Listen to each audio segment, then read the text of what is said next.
Ciao, benvenuti sulla Countdown Farm, una nuova mappa per Farming Simulator 25 di Oxygen David. E ne parliamo qui in Farming Simulator MATLAB, il canale di YouTube dove facciamo calcoli, guardiamo parametri per massimizzare le nostre produzioni, ma che invece oggi dedichiamo a guardare una mappa. E la guardiamo in un modo, spero, un po' diverso rispetto al solito di come si guardano le mappe su YouTube. No, non che gli altri modi non vadano bene, ma provo a proporre un mio elenco di cose importanti da vedere in una mappa. Eccoci qua nel punto di partenza, la Camsden Farm, appunto una mappa di Oxygen David che esisteva già nei farming precedenti, può essere scaricata tranquillamente dal ModHub. Questa è la nostra casa dove appunto arriviamo non appena lanciata la partita. E abbiamo una fattoria che si divide, lo vedete nella mappa in basso a sinistra, in due grandi blocchi, un blocco a sinistra e un blocco a destra. Partiamo dal basso, qui si scende giù per la stradina, mettiamo anche l'audio di gioco. Tra l'altro Oxygen David ha rifatto alcuni suoni per la mappa, e ha rifatto anche le texture dell'erba, che sapete nelle mappe inglesi come questa è un passaggio importante. Qui c'è un primo pezzo dei nostri possedimenti, questo è un silo, laggiù una botte per il latte, questo qui è un magazzino con dentro degli attrezzi, poi vedremo. Questo è una stalla abbastanza grande e tiene abbastanza pochi animali. Mi sembra di ricordare una cinquantina, infatti eccola qua, cowshed, sono 50 animali in questa stalla che non ha pascolo, gli animali stanno tutti dentro la stalla. Fuori però c'è un bel campo ad erba, ora di questi campi a erba riparleremo, però lo percorriamo tutto per andare nella parte nord, dove c'è invece il vero e proprio quartier generale della farm. Quindi avete visto la nostra abitazione dove andiamo a dormire è diciamo nel villaggino, mentre invece la farm è leggermente poco distante. Qui cominciano ad esserci i primi mezzi, questo è un trattore, questi sono serbatoi per fertilizzante liquido, questi sono, adesso questo lo vedremo passandoci poi da dietro, questo è un altro capanno per attrezzi. E girando qua dietro arriviamo al silo principale dove si prelevano le cose, da questo tank escono tutti gli attrezzi che vogliamo, i materiali che vogliamo, mentre invece si va a depositare, questa è una prima cosa abbastanza curiosa, da quest'altra parte del silo. Ecco, qui in questa trincea si scaricano le cose che poi finiscono nel silo. Qui infatti ho un carico di colza che scarichiamo subito.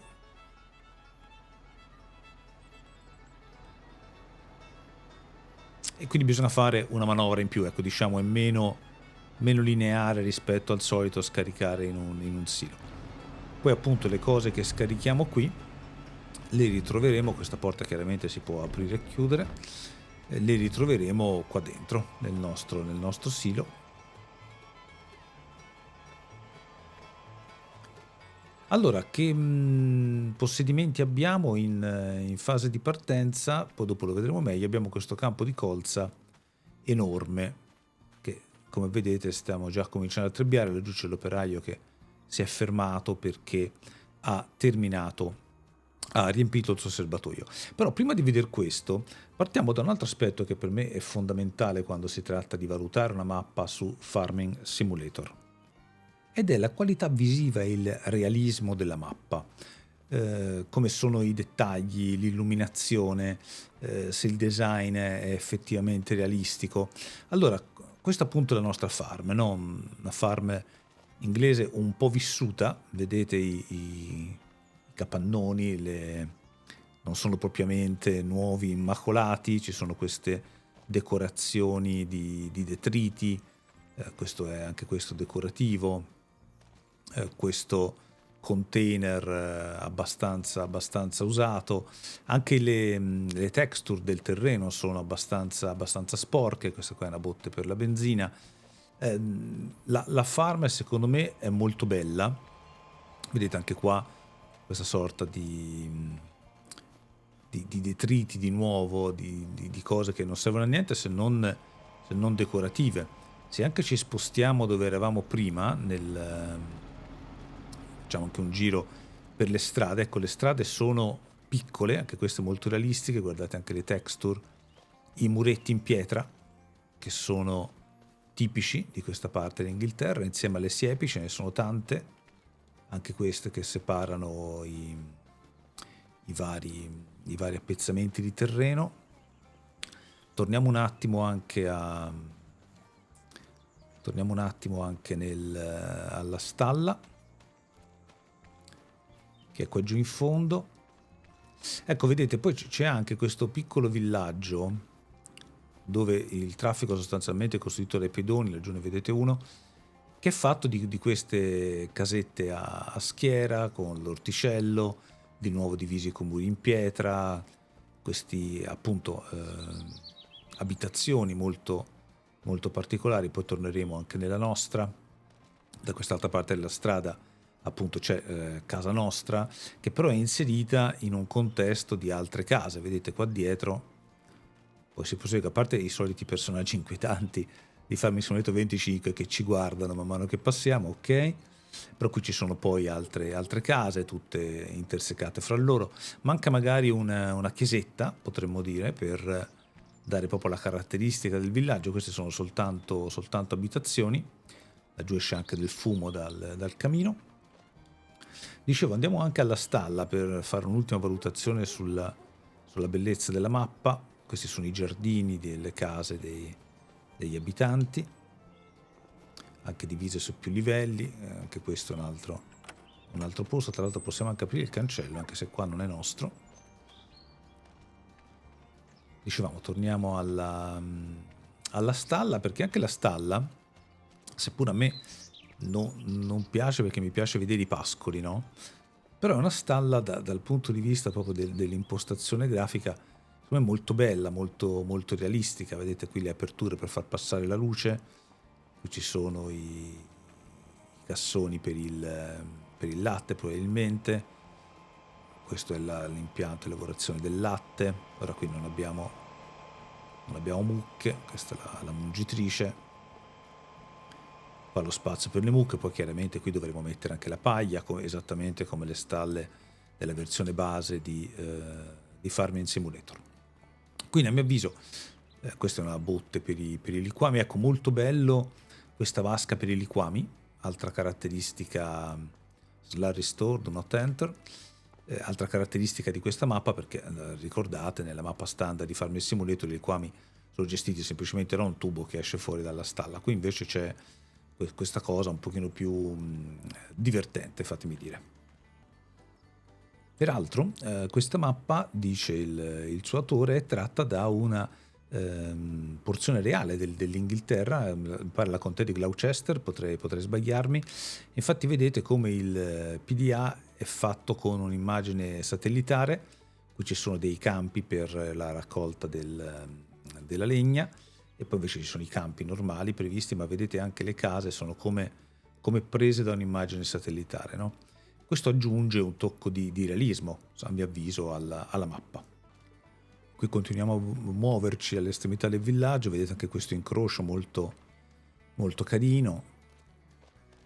Ha un'altra casa che ha questa specie di serra all'esterno.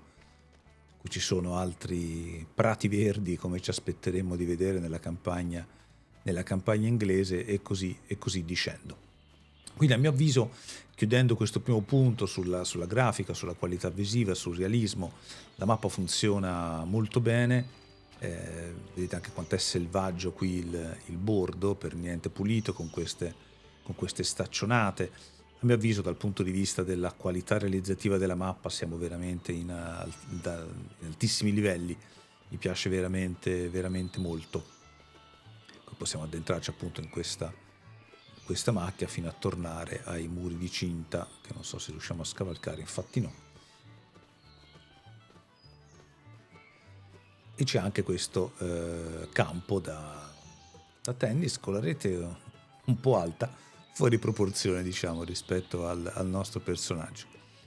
e qui orti. Quindi qualità visiva ci siamo. Il secondo punto che mi piace andare a vedere è la giocabilità.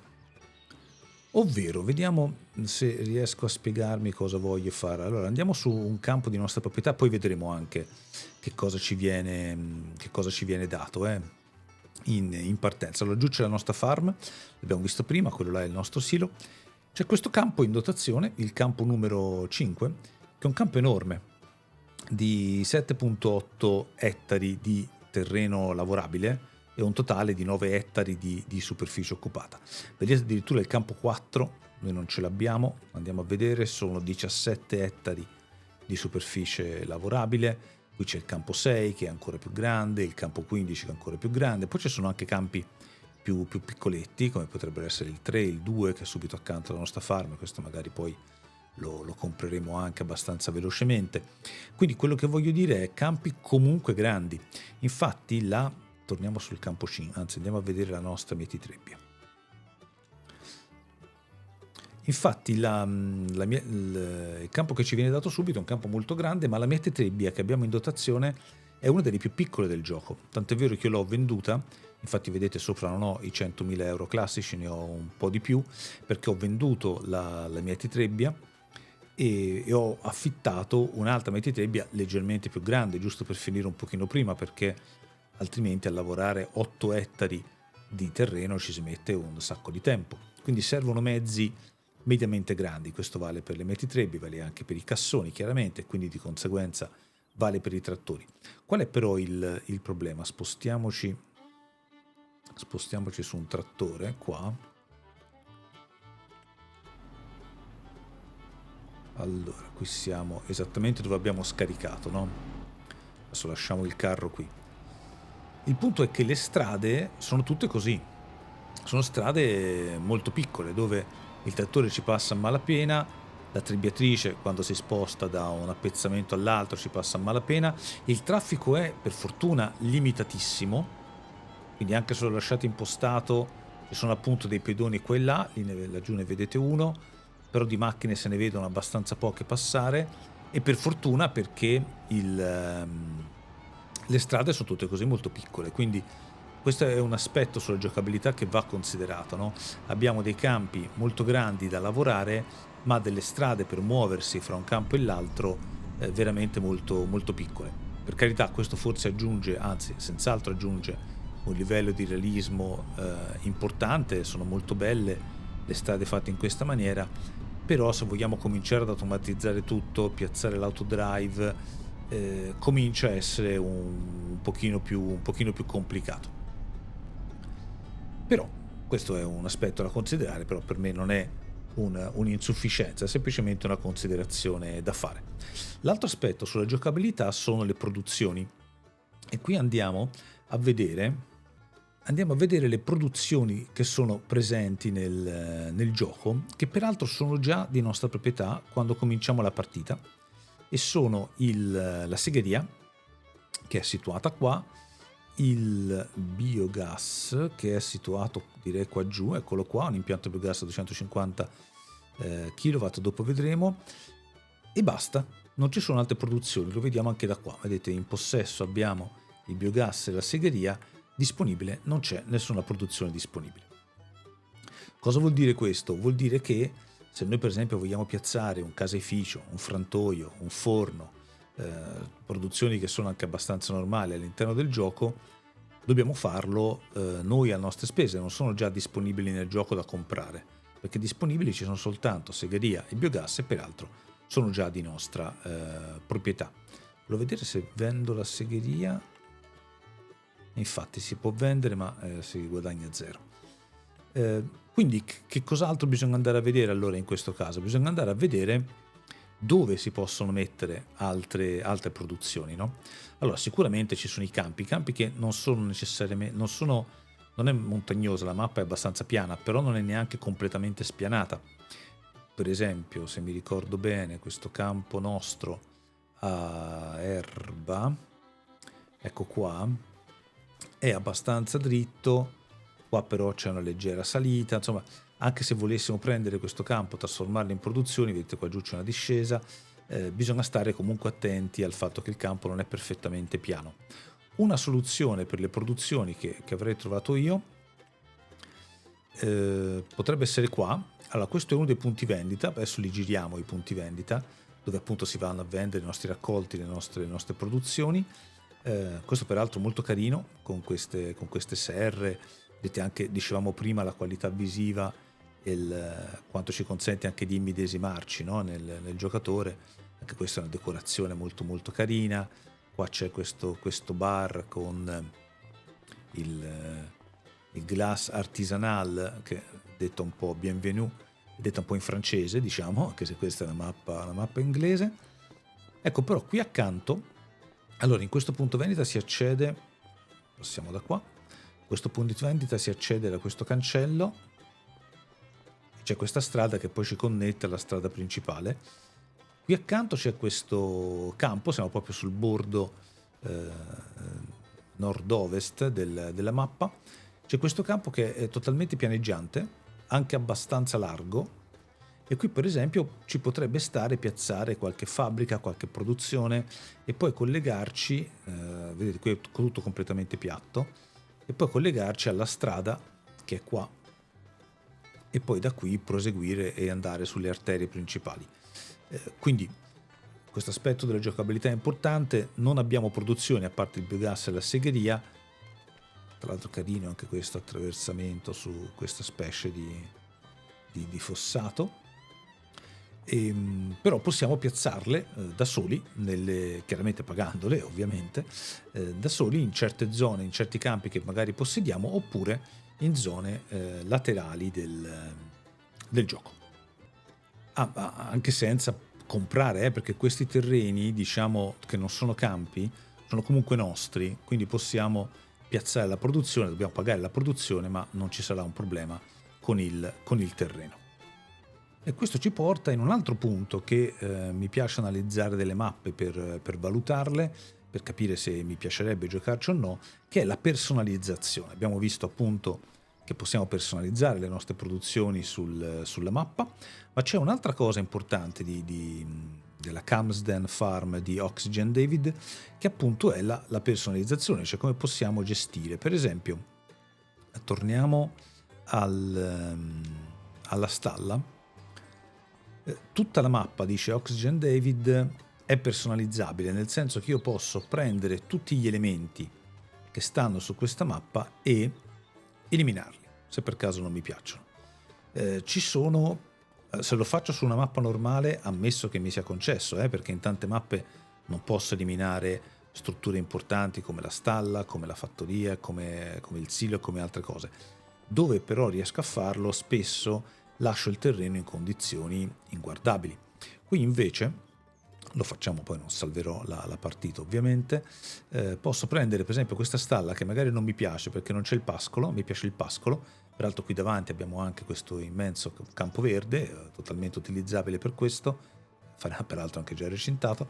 Io posso prendere la stalla e venderla, chiaramente non guadagno nulla, quindi non ho un ricavo dal punto di vista dei soldi, però libero lo spazio. Eccolo qua, torniamo giù, e vedete come anche la texture che rimane sul terreno è perfetta, cioè qui posso facilmente appoggiare qualcosa o posso anche non appoggiarci niente e lasciarlo come spazio, posso fare quello che voglio.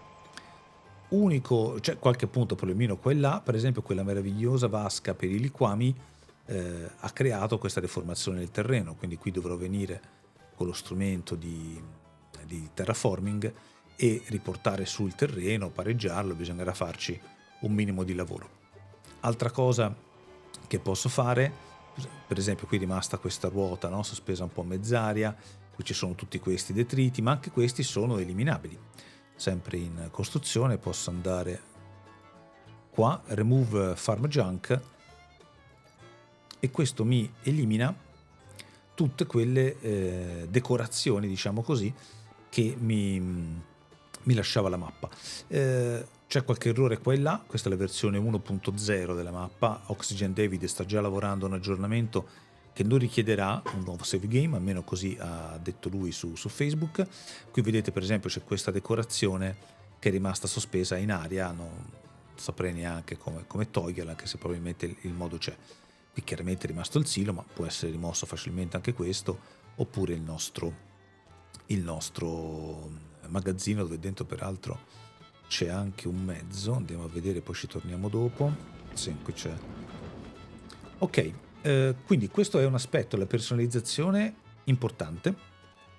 Ulteriore aspetto della personalizzazione da controllare sono questi prati. Allora, questo come vedete non è un campo, non appare nessuna informazione, però è un campo. Peraltro Oxygen David ha anche rivisto tutte le texture, guardate come sono belle, spero anche nel video con le varie compressioni si apprezzi com'è costruita bene quest'erba, molto molto bella. Io qui posso piazzarci sopra i miei allevamenti. L'ho fatto, ci spostiamo rapidamente a vederlo. L'ho fatto qua, dove ho piazzato su uno di questi campi verdi, che appunto non sono campi, prosegue anche di qua, no? Questo è un territorio che è già mio in partenza. Vedete, qui non è segnato nessun tipo di campo. Ci ho piazzato, qui c'era prima un capanno, ho tolto il capanno, ci ho piazzato questa stalla per ovini, ho poi personalizzato il recinto, eccolo qua. Peccato che sono così brutti i recinti di base di Farming Simulator, ma indubbiamente poi arriveranno delle mod che ci consentiranno di fare recinti più bellini. Adesso ho le pecore che pascolano in questo campo, che è veramente molto molto credibile, molto molto bello. Qual è il problema? Il problema è il solito che abbiamo sui prati, per cui il prato adesso vedete è 4.922 litri, però ho già fatto la prova, quando va a zero poi non ricresce, quindi le capre avranno bisogno di fieno.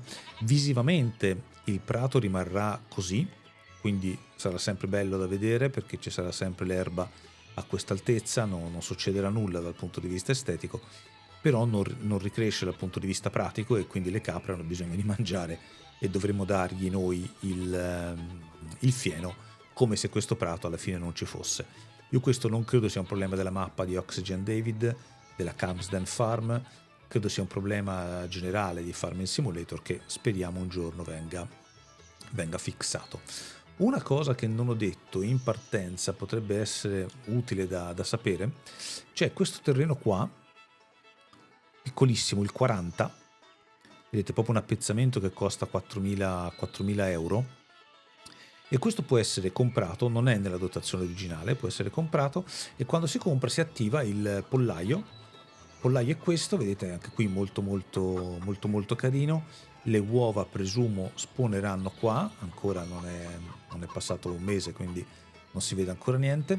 Qui gli si scarica da mangiare il classico frumento, e questo è un lavoro che può essere fatto passando da questi cancelli che sono veramente molto molto carini. Guardate anche l'animazione dell'apertura, e ci sono questi piccoli campi tutti divisi da cancelli. Qui per esempio uno potrebbe mettere anche una stalla per cavalli, anche perché poi qua abbiamo nel campo qui accanto, questi sono da comprare, abbiamo gli attrezzi per far saltare i cavalli, quindi può anche essere diciamo divertente tenere addestrati i cavalli, cosa che appunto si fa per poi dopo guadagnarci qualcosa. Qui poi c'è un altro cancello che ha un'altra caratteristica curiosa del gioco, forse può essere anche noiosa per qualcuno: quando si chiude la partita si salva, quando poi si riapre i cancelli sono tutti chiusi, quindi anche se li lasciamo aperti i cancelli sono tutti chiusi, e quindi per passare bisogna riaprirli uno per uno. È un aspetto che comunque aumenta il realismo, magari però per qualcuno può essere un elemento noioso. E qui torniamo al nostro allevamento di capre, e dove c'è appunto poi l'altro cancello che ci porta sulla strada principale. Quindi vedete, si entra da questi 3 cancelli nella nostra proprietà, questo terreno appunto è nostro, e si può andare tramite cancelli in altre proprietà che possiamo comprare per metterci altri animali come le galline o i cavalli, in maniera totalmente personalizzabile, che è una cosa che mi è piaciuta molto.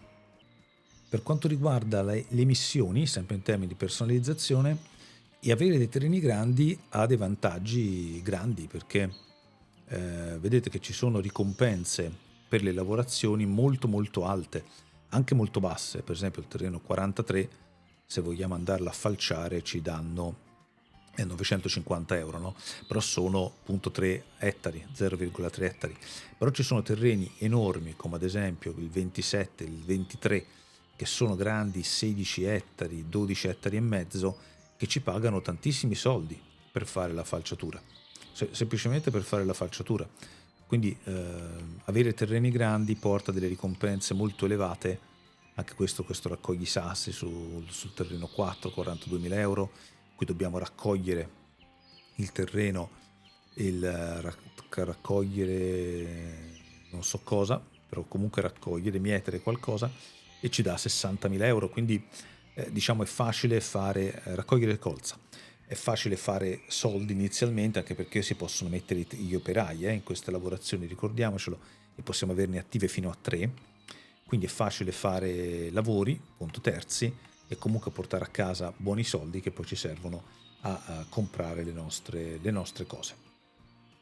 Un'ulteriore personalizzazione è nelle colture, perché abbiamo i semi di lino, i linseed, eccolo qua, lo vedete che si seminano fra settembre-ottobre oppure a marzo, e comunque si raccolgono a luglio e settembre.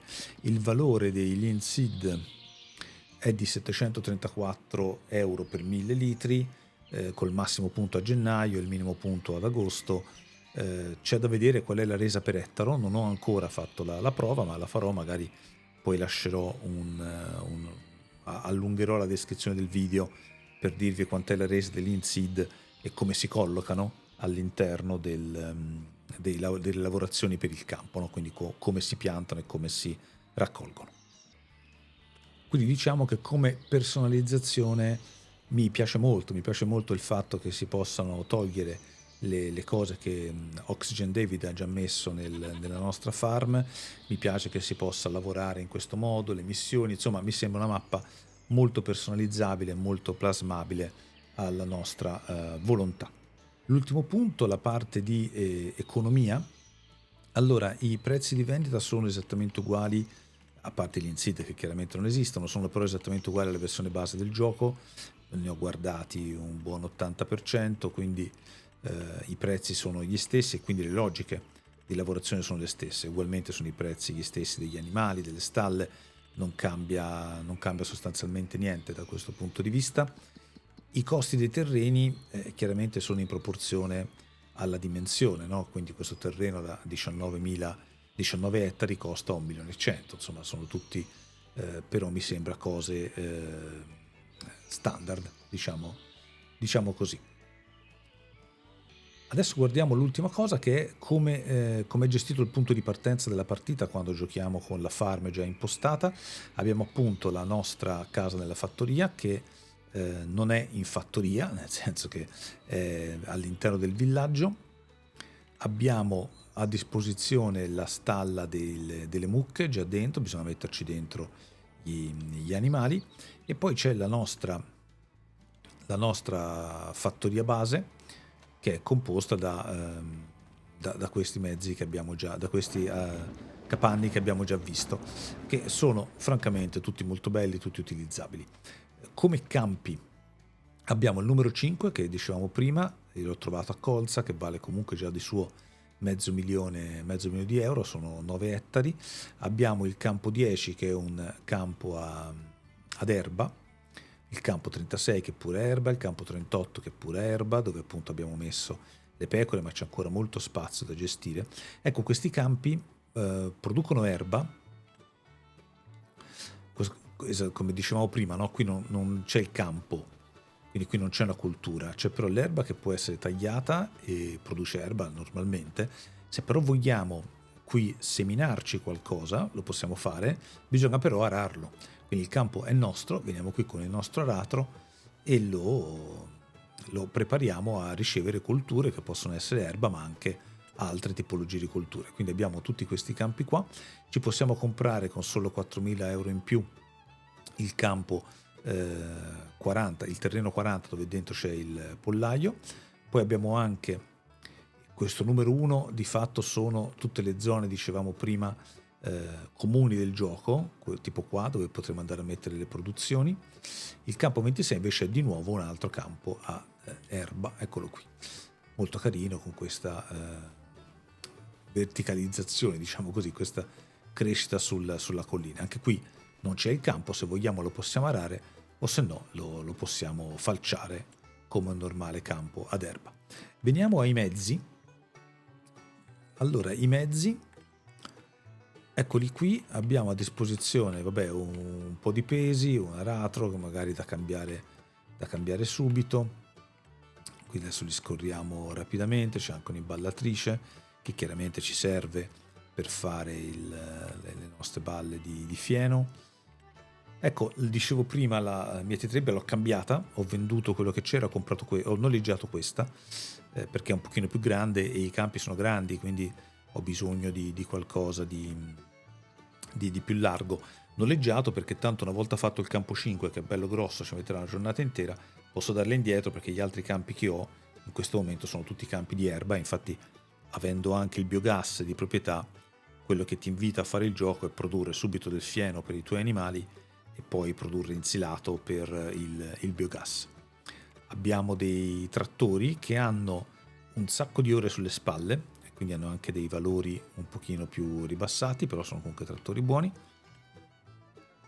Qui scorriamo ancora tutti i vari mezzi che abbiamo a disposizione. C'è anche un carro miscelatore, quindi possiamo fare la nostra razione mista, vari attrezzi e gli attrezzi anche giustamente per la fienagione, quindi la falciatrice, il ranghinatore o il voltafieno. Adesso non saprei di preciso questo che cos'è, comunque è un voltafieno o un ranghinatore forse più facilmente. E questi sono i mezzi di partenza.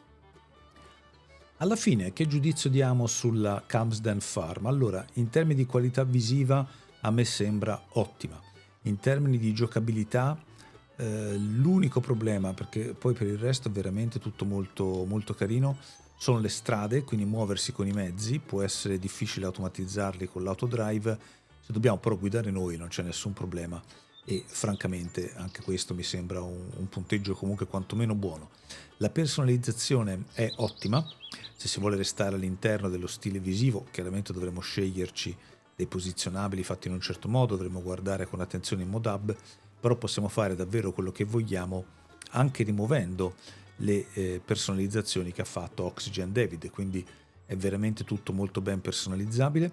La coltura aggiuntiva e semi di lino non sono ancora in grado di dire se abbia un senso oppure no, forse ha un senso di realismo, visto che è stata inserita su una mappa che veramente punta molto sul realismo, però bisogna provare e vedere un po' qual è la resa per ettaro e quali sono i guadagni che possiamo fare.